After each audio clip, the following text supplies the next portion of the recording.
추석 명절 잘 보내고 계십니까? 저도 금요 기도회 마치고 12시 조금 넘어서 이렇게 시골 집에 도착을 했습니다. 그래서 하룻밤을 또 자고 또 부모님과 또 맛있는 또 음식도 나누고 또 가정 예배를 드린 이후에 어머니가 안장에 있는 또 선산에 가서 또 어머니 묘를 또 돌아보고 또 사촌 또 작은 댁에 이렇게 방문을 했는데 그때 오촌 조카들을 또 오래간만에 아마 수십 년 만에 보게 된 것 같아요. 그래서 서로 축복하고 예수 믿어야 된다고 그런 이야기를 하는데 오촌 조카 하나가 우리 교회 유튜브를 본다는 거예요.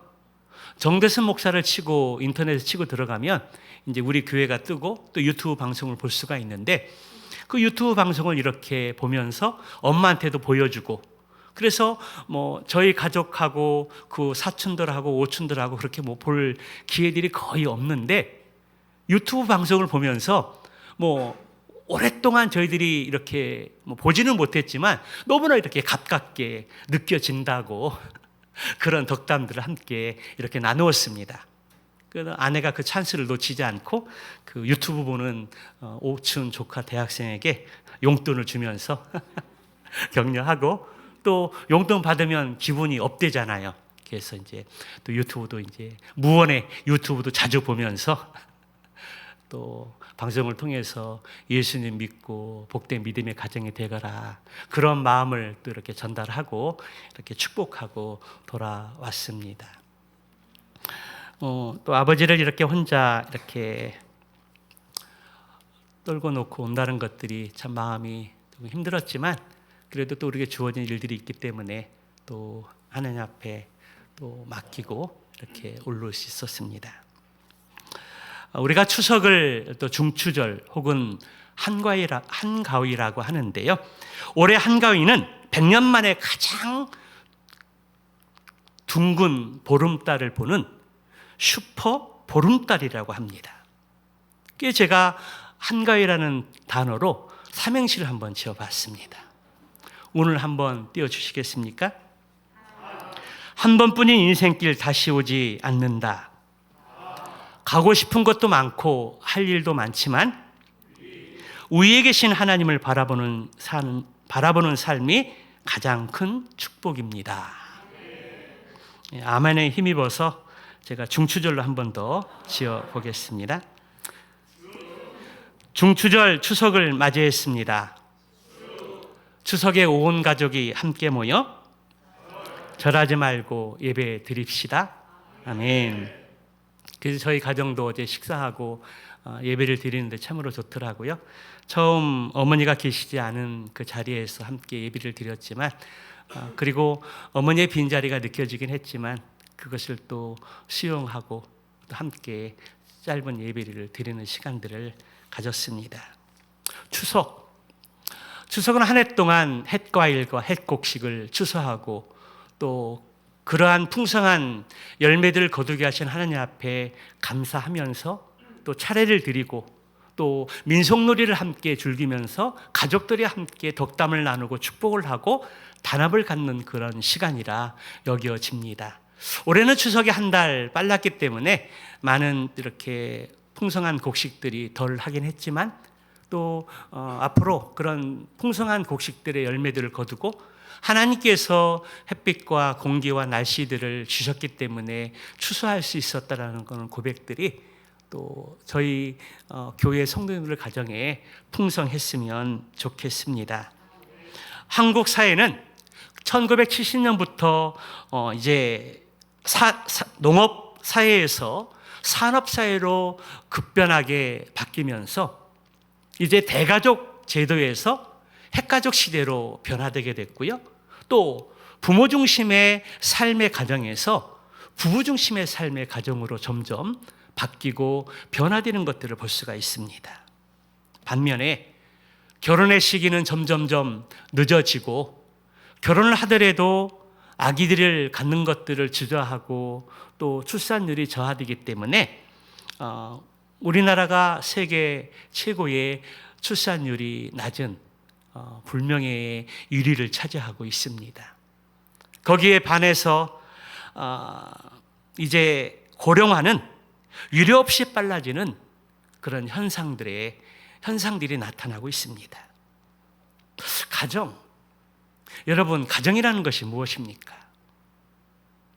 이 가정이라는 것은 가족을 보듬어주고 정서적인 안정을 주는 휴식처라고 생각이 되어집니다.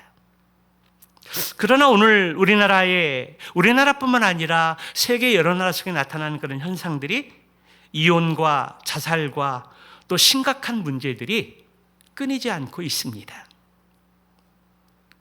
그래서 가정이 살아야 교회가 살고 교회가 살아야 가정이 산다라는 그런 외침들이 끊임없지만 정부도 교회도 이 문제를 해결하는데 많은 시행착오를 걷고 있고 그리고 점점 골마가고 있는 상태들입니다.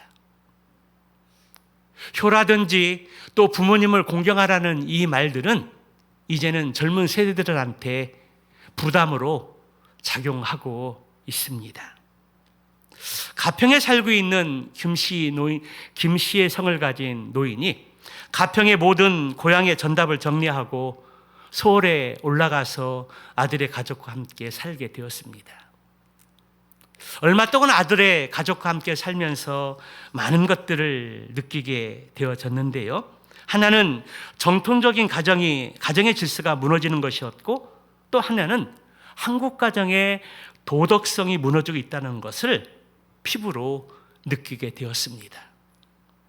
또 가정의 서열을 많이 보니까 첫째는 어른들이 아니고 자식들이었습니다. 둘째는 며느리고 셋째는 노인의 아들이고 넷째는 애완동물이고 다섯 번째는 이 일을 도와주는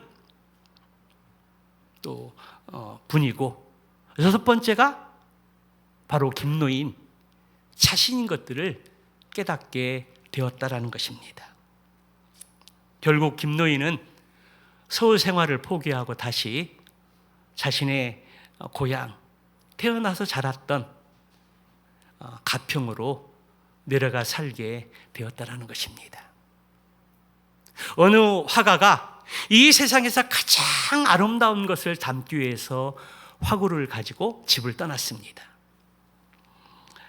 개성장군이 말을 타고 승리에 입성하는 모습도 그려보았고 젊은 남자가 사랑해서 결혼하고 있는 꿈에 부풀어 있는 결혼식을 하는 장면도 그려보았습니다. 그러나 그 화가에게 썩 만족스러운 그림이 또 모습들이 담겨지지 않았습니다. 그리고 며칠 후에 집에 돌아오게 되었을 때 가족을 위해서 아내가 앞치마를 입고 음식을 맛있게 준비해서 그 식탁 앞에서 하나님 앞에 기도를 드리는 그 모습을 보게 되었을 때에 그 모습을 그림에 담아 보았습니다. 그때 한 가족이 함께 모여 감사의 기도를 드리고 음식을 나누는 그 가정의 그 모습이 가장 아름답고 행복한 모습이었음을 발견했다라는 것입니다. 그렇습니다. 이 세상에 아름답고 행복한 모습들이 많이 있지만 수고하여 땀을 흘리며 얻을 것을 얻고 또 가족과 함께 식탁에 둘러앉아 하나님 앞에 감사의 기도를 드리며 음식을 나누는 것이 소소한 행복과 가장 아름다운 모습이 아닐까 싶습니다. 오늘 본문에 우리가 주목해야 할 한 가정이 있는데요. 그 가정은 바로 노아의 가정입니다. 하나님께서 천지 만물과 사람들을 창조하신 그 이후에 하나님께 표현했던 그 표현은 보시기에 심히 좋았더라라는 표현입니다. 그렇게 좋아하셨다라는 그 말씀이 창세기 1장에 자그마치 7번이나 기록되어지고 있습니다. 그러나 이제는 반대로 하나님께서 가장 기뻐하시고 축복했던 그것을 보시고 슬퍼하셨다는 것입니다. 창세기 6장의 말씀에 보게 되면 여호와께서 사람의 죄악이 땅에 가득한 것과 그 마음의 생각이 항상 악한 것을 보시고 땅에 사람 만드신 것을 후회하게 되어 탄식하셨다. 그렇게 기록하고 있습니다. 그런데 그 가운데서도 노아는 하나님께 은혜를 입은 사람이었던 것입니다. 그 시대가 암흑한 때에 노아는 하늘과 별과 같이 빛나는 인생을 살았다라는 것입니다. 모든 백성들이 다 하나님을 탄식하게 하는 그러한 시대 속에서 오직 노아만이 하나님을 기쁘시게 했던 믿음의 사람이었던 것입니다. 노아 당시의 시대의 상황들을 창세기 6장 11절의 말씀에 보게 되면 온 땅이 하나님 앞에 부패하여 포악함이 땅에 충만했다. 그렇게 기록합니다. 여기 하나님 앞에 부패하였다라는 것은 세상이 썩었고 무법천지가 되었음을 말하는 것입니다. 하나님에 대하여 불순종과 거역과 방종 등 온갖 악으로 인해서 악취가 나는 상태를 가리키는 것입니다. 또 포악했다라는 것은 살인과 약탈과 강간 등 온갖 폭력이 난무하는 무법천지가 되었다라는 것을 의미하는 것입니다. 법과 질서보다 힘과 주먹이 우선되어지는 무정부 상태를 가리키고 있는 것입니다. 그리고 그 시대는 성적인 타락이 극도로 타락했던 때였습니다. 그래서 자기가 좋아하는 여자들을 데려다가 아내를 삼았습니다. 가치관이 어떤지, 그 사람의 가정은 어떤지, 그리고 하나님을 믿는 사람들인지 그런 것들은 상관하지 않고 눈에 좋은 대로, 눈에 볼 때 마음에 드는 대로 여자들을 데려다가 자기의 아내로 삼았다라는 것입니다. 육의 본능대로, 죄의 본성대로 살아가던 시대가 바로 노아의 시대였습니다. 그리고 마음으로 생각하는 모든 계획이 악하였습니다. 어떻게 하면 죄를 지을까? 어떻게 하면 인생의 본능을 따라 재미있게 살아갈까? 어떻게 하면 욕망을 따라 신나게 살아볼까? 이러한 모습이 바로 그 시대 사람들의 가치관이었고 삶의 모습이었다라는 것입니다. 그래서 하나님께서는 그 모습을 보시고 한탄하시고 후회하시며 내가 창조한 사람들을 지상에서 쓸어버리겠다. 사람으로부터 짐승과 땅에 기어다니는 모든 생물과 공중의 새들까지 모조리 쓸어버리겠다라고 그렇게 말씀하셨습니다. 하나님께서는 말씀만 하시는 분이 아니십니다. 말씀하신 것들을 반드시 실행하시는 분이십니다. 그리고 실행하시기 전에 하나님의 사람, 하나님이 기뻐하는 사람들에게 넌지시 그러한 계획들을 알려주십니다. 소돔과 고모라 사람들이 악하여 큰 죄를 짓고 있다는 말이 들리게 될 때에 하나님은 그것을 확인하시기 위해서 내려오셨습니다. 그리고 그 시행하려는 것들을 아브라함에게 심판의 계획을 알려주셨던 것입니다. 마찬가지로 하나님은 지금 노아에게 세상에 대한 심판의 계획들을 알려주시고 노아는 그 하나님의 심판을 세상 사람들에게 증거하기 시작했습니다. 그럼에도 불구하고 세상의 사람들은 노아의 말을 듣지 않았습니다. 기뚱으로 들었다는 것입니다. 그리고 그 믿지 않은 대가는 홍수의 심판이었고 물의 심판이었습니다. 그러나 노아와 그의 식구들은 그리고 방주에 탄 모든 생명들은 구원을 얻을 수 있었습니다. 창세기 6장 8절의 말씀에 보게 되면 노아는 하나님께 은혜를 입었더라. 불의의 물결이 홍수같이 밀려오는 때에 홀로 경건하게 산다라는 것은 결코 쉬운 일이 아닙니다. 불의의 사람들이 노아를 미워하고 손가락질을 하면서 미쳤다라고 그렇게 소리 질렀을 것입니다. 그러나 노아는 그러한 것들을 다 감당했습니다. 그것은 결코 노아의 힘과 능력으로 한 것이 아니라 하나님의 은혜가 있었기 때문에 가능했습니다. 죄악의 땅에 가득하던 시대에 홀로 의롭게 산다라는 것은 결코 쉬운 일이 아니었고 또 시험과 유혹이 참으로 많았을 것입니다. 그럼에도 불구하고 노아가 믿음을 지킬 수 있었던 것은 전적인 하나님의 은혜요. 그리고 세상의 모든 사람과 생물들이 홍수의 심판에 인해서 다 죽음을 당하지만 노아와 그의 가정과 노아의 방주에 올라탄 생물들이 구원받을 수 있었던 것은 또한 하나님의 은혜였다라는 것입니다. 히브리서 11장 7절의 말씀에 보게 되면 믿음으로 노아는 아직 보지 않은 일에 경고하심을 받아 경외함으로 방주를 준비하여 그 집을 구원하였으니 이로 말미암아 세상을 정죄하고 믿음을 따르는 의의 상속자가 되었느니라. 죽은 물고기는 몸에 소금기가 배지만 산 물고기는 짠 바닷물에 있어도 결코 그 짠기가 물고기에 배지 않는다는 것입니다. 생명이 없는 나무의 조각은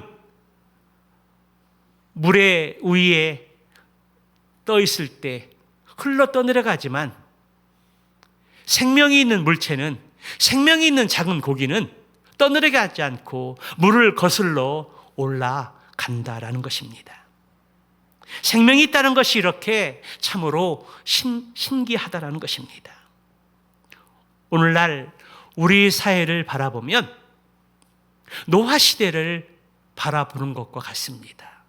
아니, 노아 시대보다 더하면 더했지 덜하지 않은 시대가 바로 오늘날 우리가 살아가고 있는 시대라는 것입니다. 우리 믿음의 사람들이 세상의 문화와 또 유행을 따라가지 않기 때문에 잘 모르지만 세상의 문화는 별천지 세계라는 것입니다.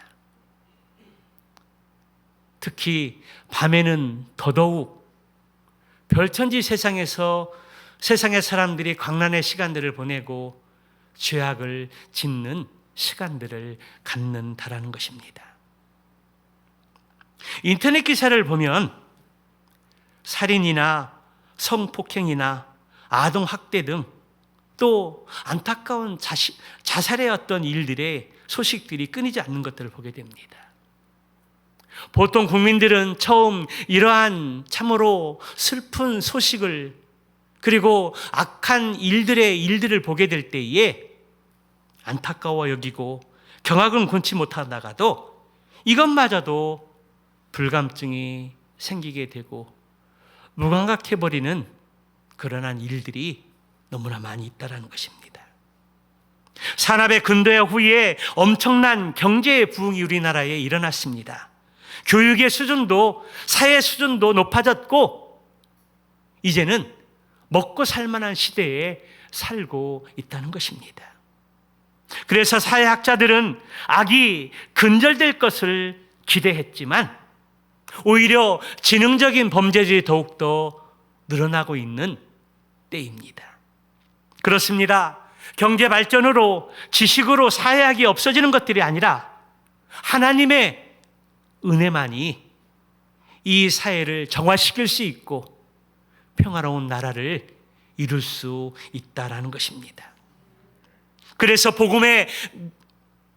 민족의 복음화가 필요하고 교회가 많다고 하지만 주님의 교회가 더 많이 세워져야 하고 그래서 믿음의 사람들이 세상에 나아가서 빛과 소금의 삶뿐만 아니라 선한 영향력들을 통해서 예수 그리스도를 증거하고 나타내는 그러한 삶을 힘써 살아야 한다라는 것입니다. 노아는 하나님의 명령에 따라서 순종하고 120년간 방주를 만들었습니다. 그리고 비오기 일주일 전에 하나님께서 명령하신 대로 세상의 모든 생물에 2쌍씩 방주로 들여드리고 노아의 8가족이 들어갔습니다.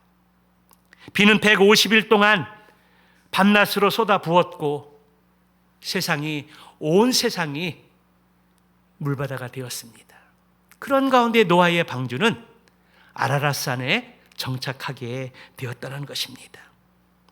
여러분, 하나님께서는 왜 노아가 600세가 되던 해를 시작해서 120년 동안 방주를 짓게 하셨을까요?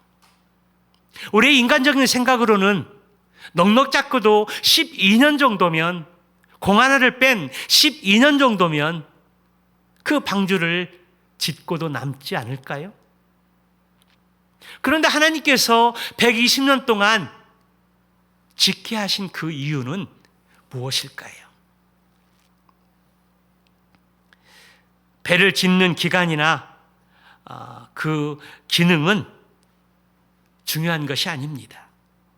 하나님은 노아가 그 방주를 지으면서 120년 동안의 기간 동안 오직 하나님의 명령만 따르고 하나님과 교제하며 하나님께 순종하고 그리고 틈새를 이용해서 복음을 전하면서 하나님의 심판을 전하도록 하셨다라는 것입니다.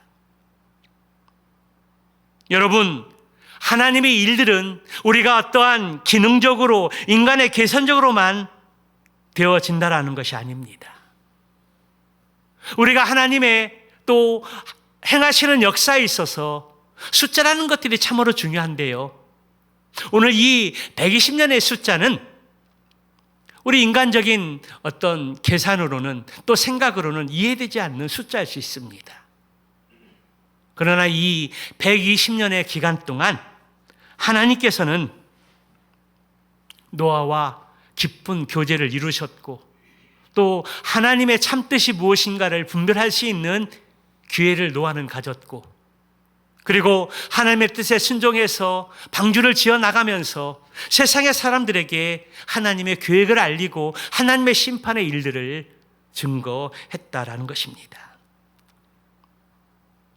마찬가지로 하나님은 우리가 평생 하나님의 뜻을 기억하며 따르고 하나님의 말씀을 묵상하며 순종하는 삶을 살기를 원하십니다. 우리는 가끔 은혜를 받고 충만했을 때 이제는 내가 이것도 하고 저것도 하고 열심히 했는데 라고 하면서 과거의 신앙을 또 자랑하고 또 우려먹을 때가 많이 있습니다. 그러나 우리가 기억해야 할 것은 신앙은 날마다의 삶이 되어야 한다는 것입니다. 말씀 안에서 날마다 새로워지고 날마다 깨어 있어야 하고 날마다 성령 충만해야 한다는 것입니다. 과거는 과거일 뿐 현재 내가 어떻게 살아가고 있는지 지금 내가 어떻게 하나님과 교제하고 있고 하나님의 뜻에 순종해서 어떻게 하나님의 뜻을 이루어가고 있는지 지금 현재의 삶이 중요하다라는 것입니다. 과거에 우리가 하나님의 말씀에 순종하지 못하고 바르게 살지 못했다면 그것을 반면의 교사로 삼아서 현재의 삶들은 변화되어진 새로운 삶으로 살아가야 합니다. 과거에 내가 어땠고 과거에 내가 이랬다는 것은 결코 중요하지 않습니다. 현재 내가 하나님과 어떤 교제를 이루고 있고 어떤 믿음의 삶을 살아가고 있는지 그것이 중요하다는 것입니다. 그래서 우리는 날마다 하나님의 공급해 주시는 힘으로 예배의 제단을 쌓아가야 하고 또 기도의 삶을 힘써야 하고 복음 전하는 삶이 우리 인생의 가장 궁극적인 목적이 되어야 한다라는 것입니다. 노아는 950세까지 살았는데요. 120년 동안 노아의 방주를 지었으니까 인생의 8분의 1 정도를 방주를 짓는데 시간을 허비했다라고 생각하기가 쉽습니다. 그러나 그렇지 않다라는 것입니다. 이것은 우리의 착각이요 잘못된 생각이라는 것입니다. 그 8분의 1은 무의미한 세월이 아니라 120년 동안 배를 만들면서 오직 하나님과 동행하는 복된 시간이었다라는 것입니다. 하나님 앞에서는 낭비라는 것이 없습니다. 그러므로 하나님의 일을 하다가 조금 시간이 걸리고 내가 기도하는 것대로 응답이 더딘다고 하더라도 실망하거나 낙심하지 마시기 바랍니다. 때가 되면 하나님께서 반드시 행하시고 이루어 가실 줄 믿습니다. 그러므로 우리 가운데 고난과 시련의 순간에 있다 할지라도 늘 하나님 앞에서 기도하는 것이 은혜요 복인 줄 믿으시기 바랍니다. 그 시간을 통해 하나님의 뜻을 발견하고 순종해서 하나님과 동행하는 그러한 복된 시간을 누릴 수 있습니다. 오늘 성경의 말씀을 통해서 노아는 하나님의 은혜를 입은 자라고 말씀하고 있고 그가 의로운 사람이요 경건한 사람으로 말씀하고 있는데요. 여러분, 노아의 경건은 어디에서 왔을까요? 노아의 경건은 순종의 삶에서 왔다라는 것입니다. 노아의 경건은 순종에서 왔습니다. 노아는 언제나 하나님과 동행하면서 하나님께 순종하며 살기를 힘썼습니다. 노아는 하나님 앞에서 칭찬받았던 것은 오직 하나님의 뜻과 명령에 따라 살아왔기 때문입니다. 창세기 7장 5절의 말씀을 보게 되면 노아가 여호와께서 자기의 명하신 대로 다 준행하였더라 그렇게 말씀하고 있고요. 또 히브리서 11장 7절 말씀에 보니까 믿음으로 노아는 아직 보지 않은 일에 경고하심을 받아 경외함으로 방주를 준비하여 그 집을 구원하였으니 이로 말미암아 세상을 정죄하고 믿음을 따르는 의의 상속자가 되었느니라. 참된 믿음은 즉각적인 순종이 따릅니다. 노아는 하나님의 말씀을 듣고 시간을 허비하지 않고 즉각적으로 방주를 짓는 작업을 시작했습니다. 하나님의 심판의 계획의 말씀을 듣게 되었을 때에 인간적으로 그 하나님의 말씀에 대해서 그대로 수용하고 순종하기는 결코 쉽지가 않습니다. 상식적으로 이해되지 않는 명령일 수 있다라는 것입니다. 그런데도 노아는 그 하나님의 말씀에 순종했습니다. 우리나라가 세계 1위를 차지하는 많은 그런 일들이 있는데요. 그 중에 하나가 조선업입니다. 조선업. 우리나라가 그 배를 만드는데 참으로 고가의 어떤 배들을 많이 만드는데요. 세계 1위를 달리고 있습니다. 그런데 조선소는 어디에 있습니까? 바다에 있다라는 것입니다. 바다에 가장 가까운 곳, 바다에 있습니다. 그런데 오늘 노아는 배를 질 때 물가나 바닷가가 아니라 산에서 배를 짓는 것을 볼 수가 있습니다. 아마도 노아의 모습을 보면서 동네 사람들은, 세상의 사람들은 노아가 미쳤다라고 그렇게 이야기했을지 모릅니다. 그러나 노아의 믿음은 하나님의 말씀을 듣고 행하는 순종의 믿음이었다라는 것입니다.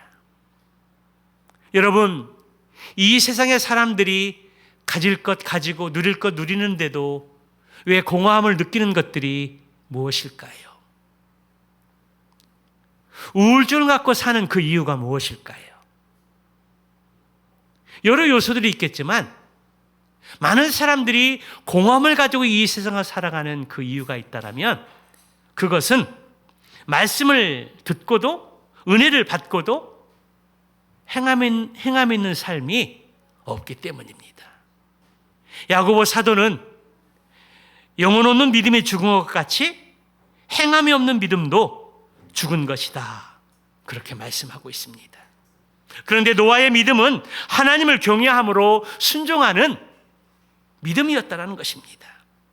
하나님의 말씀을 듣고 의심하지 않고 순종함으로 하나님의 뜻을 이루어가는 믿음의 사람이었다는 것입니다. 로마서 12장 2절의 말씀에 너희는 이 세대를 본받지 말고 오직 마음을 새롭게 함으로 변화를 받아 하나님의 선하시고 온전하시고 기뻐하시는 뜻이 무엇인지 분별하도록 하라. 마지막 시대에 우리가 기도하면서 하나님의 뜻이 무엇인가를 분별하고 살아가는 지혜가 필요합니다.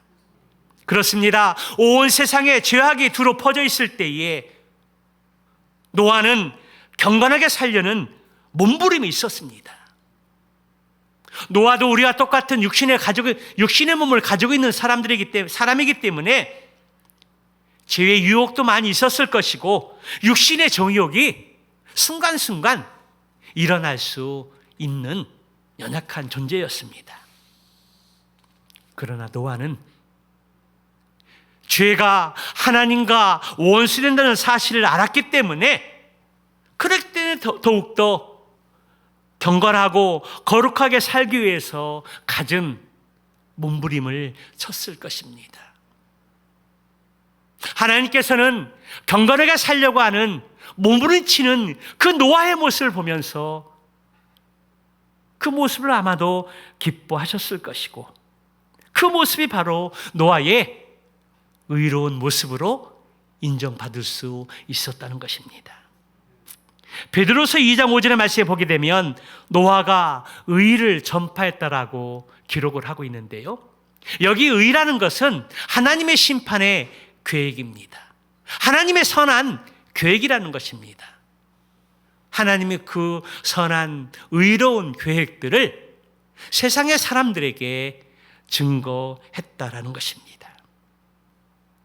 노아는 죄악이 난무하는 세상의 삶 속에서 하나님의 심판의 경고가 떨어진 그런 상황 속에서도 할 수만 있다면 한 영혼을 구원하고 전도하는 그 일에 포기하지 않았다는 것입니다.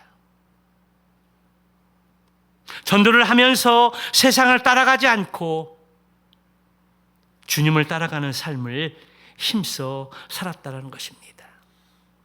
그리고 그 결과는 무엇입니까? 노아와 그의 가정이 구원받았습니다. 대홍수 속에서도 하나님께서 노아의 8 식구를 구원하신 것은 노아의 경건한 신앙과 하나님 앞에 순종하는 믿음의 사람이었기 때문에 가능했다라는 것입니다.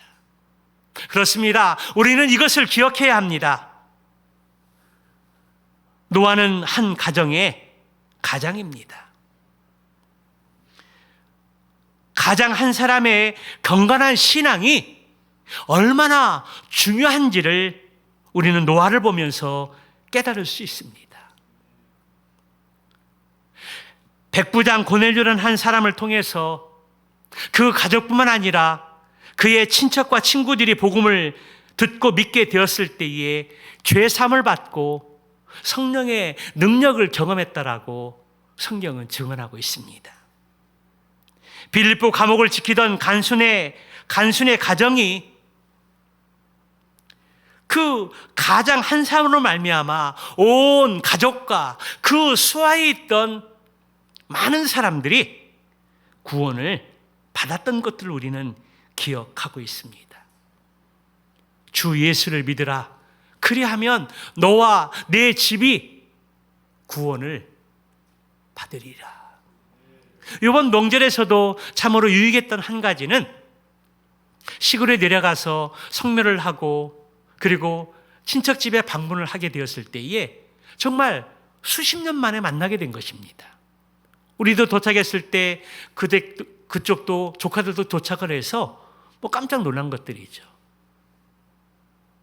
그리고 예수 믿으라고 예수 믿어야 된다라고 이야기를 나눌 수 있었고 또 갑작스럽게 유튜브를 본다고 하니까 너무 깜짝 놀란 것입니다. 그 오춘 조카가 왜 유튜브를 볼까요? 제가 목사라는 거 알고 정대선 목사라는 것들을 또 인터넷에 치고 들어가니까 자연스럽게 우리 교회가 뜨고 또 유튜브가 뜨면서 심심해서 봤는지 무료에서 봤는지 공회에서 봤는지 그건 모르겠습니다. 그런데 관심을 갖고 그 유튜브를 보고 있다는 겁니다. 하나님께서 그 유튜브 설교 방송을 통해서 우리 교회 유튜브를 통해서 그 조카가 하나님을 만날 수 있도록 기도해 주시기 바랍니다. 목사 가정이지만 먼 친척들이 아직 예수 안 믿는 사람들이 너무나 많이 있습니다. 만날 기회도 별로 없고 애경사가 아니면 별로 만날 시간들이 별로 없습니다. 그런데 그런 기회를 통해서 우리는 적극적으로 만나야 되고 또 만나면 세상 이야기하는 것이 아니라 정치 이야기하는 것이 아니라 우리가 예수 믿고 얼마나 복을 받았는지 우리 인생에 왜 예수가 필요한지 그런 것들을 나눌 수 있는 기회를 가져야 합니다. 그런 기회를 갖지 못하면 언제 어느 시간에 가족을 만나고 친척들을 만날 수 있겠습니까? 명절은 가족을 만나고 친척을 만날 수 있는 좋은 찬스라고 생각이 되어집니다. 그런 찬스를 통해서 복음을 전하고 복음의 씨앗이 그들의 마음밭에 뿌려져서 또 하나님이 강권적으로 역사하셔서 그 영혼들을 구원해 주면 얼마나 큰 축복이고 은혜입니까? 아멘이십니까? 그렇습니다. 오늘 노아의 가정뿐만 아니라 고넬료 백부장이 그리고 간수장이의 한 사람이 믿음으로 바로 서게 되었을 때에 가족뿐만 아니라 친척과 친구들이 그리고 그 수하에 있는 많은 사람들이 복음 듣고 예수님 믿고 성령을 받게 되었다라는 것입니다. 그렇습니다. 가장이 영적으로 살아야 그 가정이 삽니다. 가장이 깨어 있으면 그 가정은 복을 받습니다. 여러분, 오늘날 가정의 문제가 왜 심각합니까? 왜 믿는 가정들조차도 가정이 흔들리고 믿음에 바로 서지 못합니까? 여러분, 그 이유가 무엇입니까? 가장이 바로 서 있지 못하기 때문입니다. 가장이 바로 서 있으면 그 가정은 은혜의 자리로 갈 수 있습니다. 한 가정의 가장으로 인해서 그 가정이 구원을 받고 하나님의 복을 받고 성령을 받게 된다라는 것입니다. 우리 가정에 죽고 사는 문제가 가정에게 달려있다는 것을 믿고 오늘 주 안에서 가장이 되신 여러분들이 이 마지막 시대에 하나님의 말씀 가운데 예배 가운데 기도 가운데 바로 설 수 있는 기회가 되시기를 주님의 이름으로 축원합니다. 홍수가 그치고 방주에 나온 노아의 가정은 제일 먼저 한 일이 무엇입니까? 여호와 앞에서 제단을 쌓았다라는 것입니다.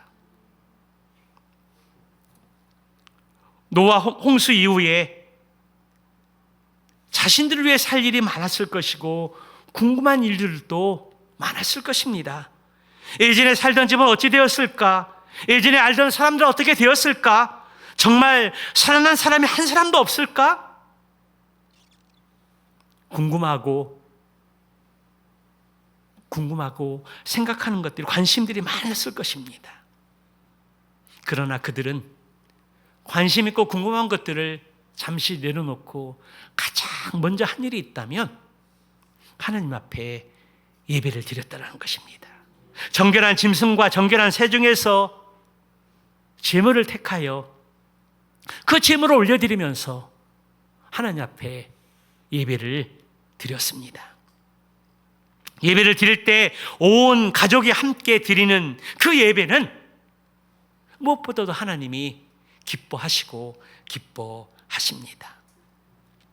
그때 하나님께서 노아의 예배를 기뻐 받으시고 그 가족에게 복을 주셨습니다.